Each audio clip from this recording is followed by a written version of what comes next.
Bienvenue. Aujourd'hui, on s'attaque à un vrai mystère, celui d'un site web qui a tout pour plaire, un beau design, du contenu de qualité, mais qui reste pourtant désespérément invisible aux yeux de Google. On va voir ensemble quels sont ces défauts cachés qui peuvent tout saboter. Alors, voilà la grande question. C'est une frustration que franchement beaucoup de monde connaît. On investit du temps, de l'argent dans un site superbe, et pourtant, rien. Il n'apparaît nulle part dans les résultats de recherche. Mais pourquoi ? Pour bien comprendre, le document source nous donne une analogie qui est juste parfaite. Imaginez, une carrosserie magnifique, un moteur puissant, mais des fondations techniques qui ne suivent pas. La voiture a l'air incroyable, mais elle est condamnée à rester au garage. Et attention, ce n'est pas un petit problème anecdotique. Le chiffre est vertigineux.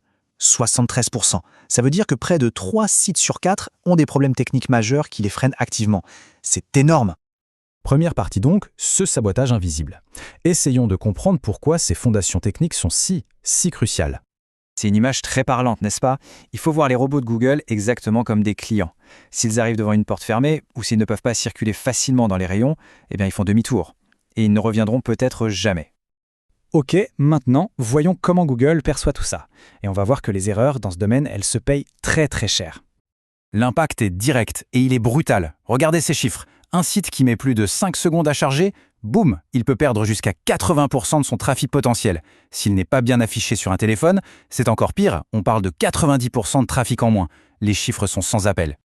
Bon, d'accord, on a compris le problème. Mais alors, c'est quoi la solution? À quoi ressemblent des fondations saines et solides? En réalité, tout ça peut se résumer en 7 piliers fondamentaux. Alors, ces 7 piliers, c'est vraiment la checklist d'un site en bonne santé. La performance, c'est simple. La vitesse avant tout. Le mobile first, ce n'est plus une option, c'est une évidence. L'architecture et le maillage interne, il faut voir ça comme le plan du site. Est-ce que tout est logique ? Le balisage HTML et l'indexation, c'est la façon de parler le langage de Google pour qu'ils comprennent de quoi on parle. Et enfin, la sécurité avec le HTTPS, c'est la base de la confiance. Quand on maîtrise ces 7 points, on a une structure que Google peut non seulement comprendre, mais aussi récompenser. Allez, passons de la théorie à la pratique. Voyons ce que ça donne dans la vraie vie, avec des résultats concrets et chiffrés. Qu'on commence avec un cas d'école. Une boutique en ligne avec un catalogue énorme, 15 000 produits, mais qui souffrait de problèmes techniques critiques. Le diagnostic était sans appel. 8 secondes pour charger une page, c'est une éternité sur le web.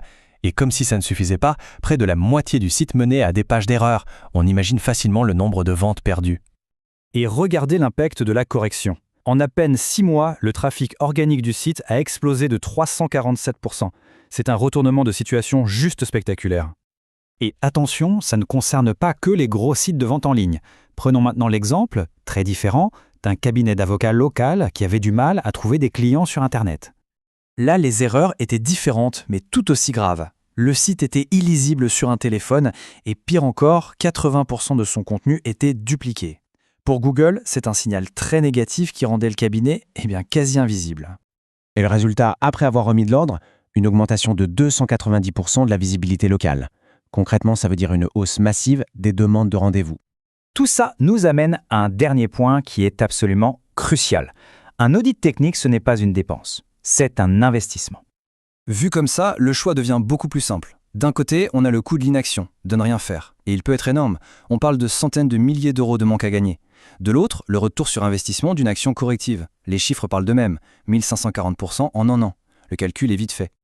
Alors la question finale, et elle est essentielle, les fondations de son propre site web, elles sont bâties sur du roc ou sur du sable. C'est une réflexion qui mérite vraiment d'être menée, parce que les opportunités manquées sont peut-être juste là, cachées sous la surface.